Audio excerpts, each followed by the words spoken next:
Welcome to the Own Your Family, where real stories and proven formulas are shared about leaving the rat race so you can achieve freedom and spend more quality time with your family. Get ready, mompreneurs and dadpreneurs, to get inspired by earning from home, living healthy, and aspiring for more in life with your hosts, Renat and Katrina.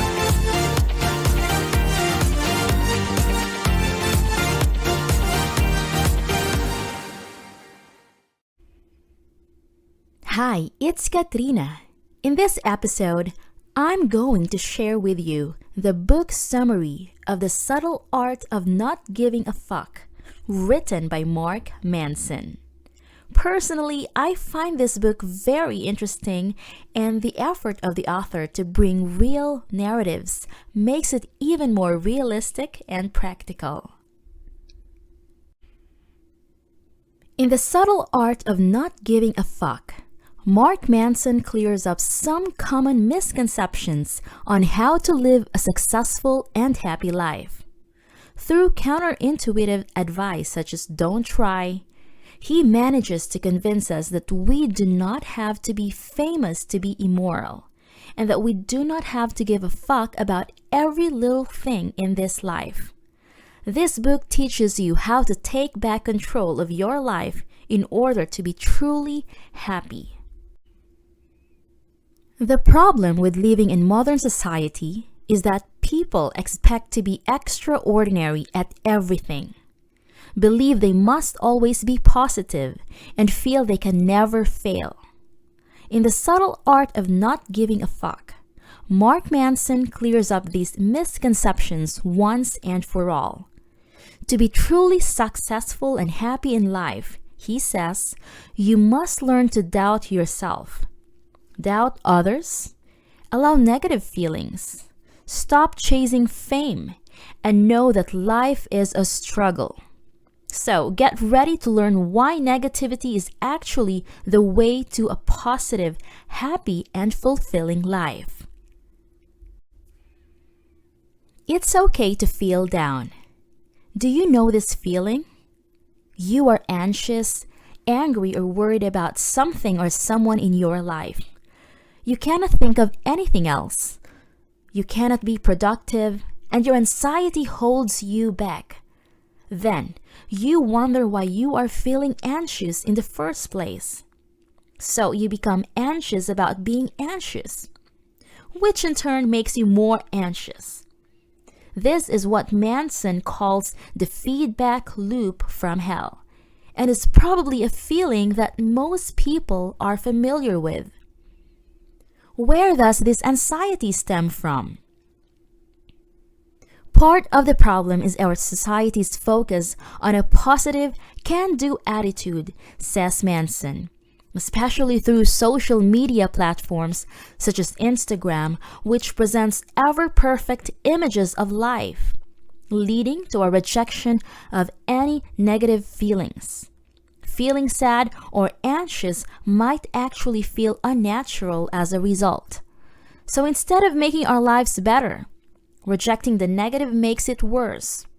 This is what philosopher Alan Watts calls the backwards law. It is the desire for more positive experience is itself a negative experience. And paradoxically, the acceptance of one's negative experience is itself a positive experience.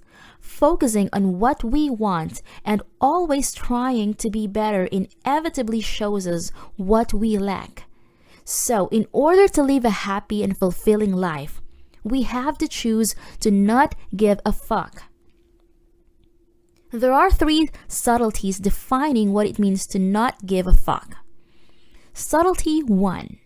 Not giving a fuck does not mean being indifferent. It means being comfortable with being different. Subtlety number 2. To not give a fuck about adversity, you must first give a fuck about something more important than adversity. Subtlety number 3. Whether you realize it or not, you are always choosing what to give a fuck about. So basically, deciding to not give a fuck simply means reorienting your expectations in life by choosing what is important to you and what is not. It allows you to reclaim your life. Life is a struggle. Suffering is an integral part of life. Buddhism teaches us that the rich suffer because of their riches. The poor suffer because of their poverty. No matter what you may or may not have, material possessions are not going to create happiness. In fact, Manson says, dissatisfaction and unease are inherent parts of human nature. They are also necessary to create happiness. Negative emotions evolve because they are biologically useful. Feeling dissatisfied or insecure inspires change in the long run. So negative feelings are actually essential for the future of mankind. You cannot be happy or successful without struggling.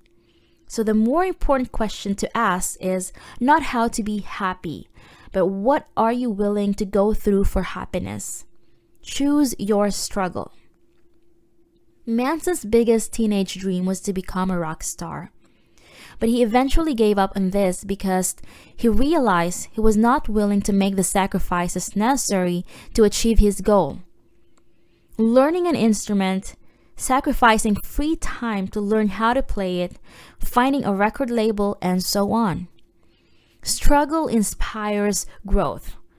Success is actually measured by how many times you have failed. If you really want to succeed, you will have to endure 1,000 tiny failures. And this is the only way to improve yourself, since you will likely learn more from one failure than you will from 1,000 successes. So ask yourself what you want and if you're willing to struggle for your goal. Taking charge of your life. William James was born as the eldest son of 3 children in the 19th century. He suffered life-threatening health conditions. As a child, he was temporarily blind and had such bad back spasms that often he could not sit or stand upright. He did not have many friends, so he took up painting as a hobby. He wanted to become a famous painter one day, but his father kept criticizing him for a lack of talent. In the end, James was sent to Harvard Medical School, where he felt like an imposter and eventually dropped out. At nearly 30 years old, he had not achieved anything. His younger brother Henry James, however, would go on to become a world-renowned novelist, and his sister Alice James made money from her writing as well. James contemplated suicide, but was transformed through reading the philosopher Charles Peirce. He decided to take control of his own life and to stop blaming others for his problems. In the end, William James became the founding father of American psychology. This little example shows that it does not help to blame external factors for your own failures. Of course, we sometimes cannot change what happens to us, but we cannot change or we can change the way we think about it. In reacting to outward influences, we can take an active role in what happens to us. Often, the same event can be good or bad, depending on the metrics we use to measure it. You are responsible for your own life. Taking responsibility for your own problems does not, however, automatically mean that you are accepting to be at fault. Manson took responsibility for his ex-girlfriend's breaking up with him after she cheated on him. He still blames her for how he felt about it, but he chose to see it as his own responsibility to strive for happiness again. By simply changing your mindset and accepting responsibility for your life, you will feel empowered. Choose what to give a fuck about. Choosing the right values to live by. Just like social media is constantly telling us that everyone around us is leading the perfect life, Our culture has also evolved to make us strive to become extraordinary. Actually, being average has come to be the same as being a failure.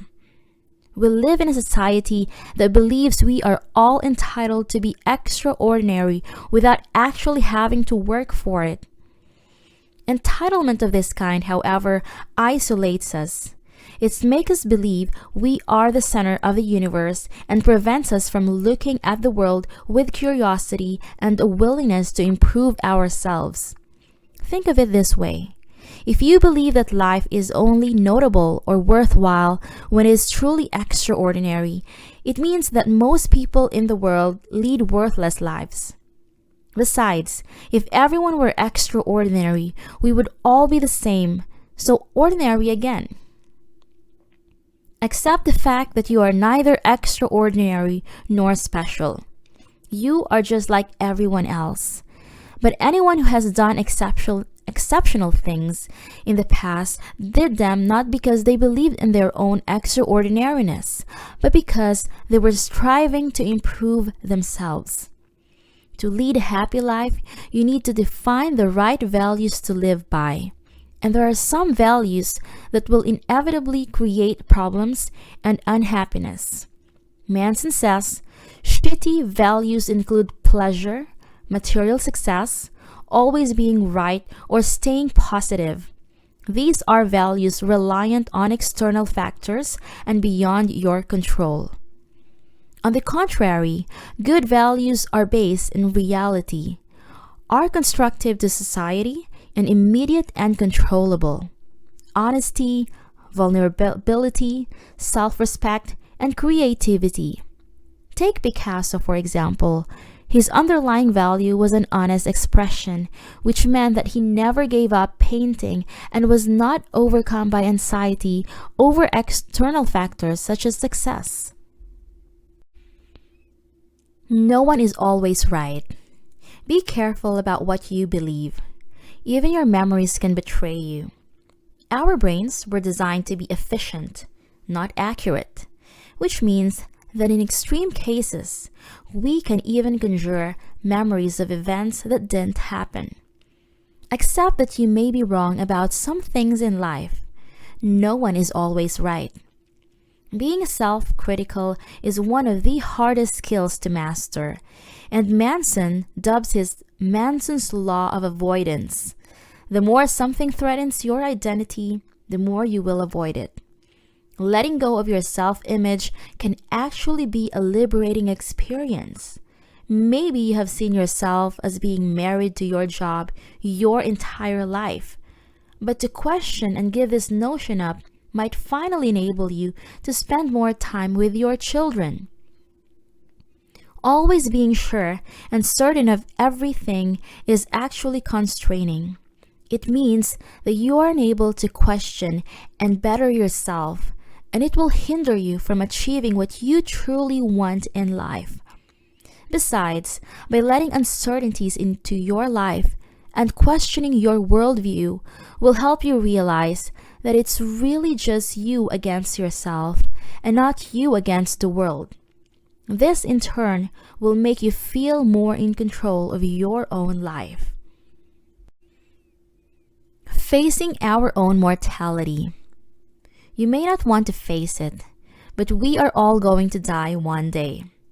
This thought scares many people, but again, it is a question of changing your mindset. Without death, life would have no meaning. So the awareness of that can enrich our experience of life.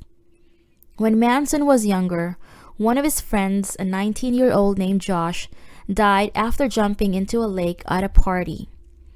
Even though this experience deeply affected and depressed Manson, it was also the most transformational experience of his life. He became aware of his mortality and more focused on the things that were most important to him.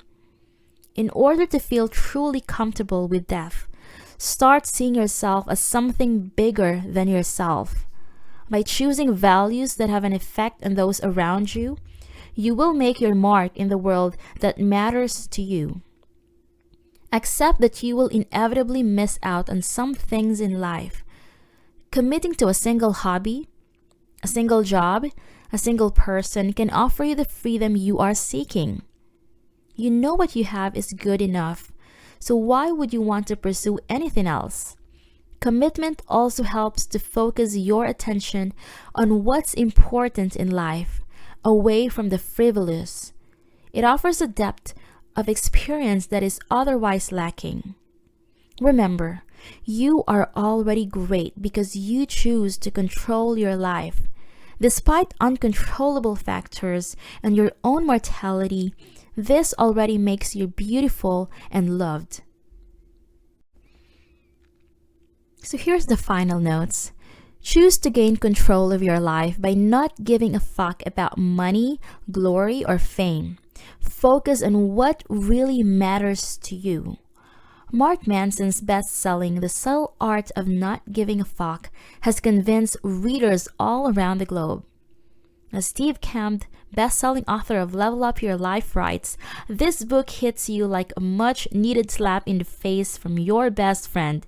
Hilarious, vulgar, and immensely thought-provoking. Only read it if you're willing to set aside all excuses and take an active role in living a fucking better life. And here's our tip. Come up with a specific goal of what you want in life. Ask yourself, are you willing to struggle to achieve it? Thanks for listening. Join our online family by signing up for your free account at www.ownyourfamily.com and begin your journey to freedom. Want to get there faster?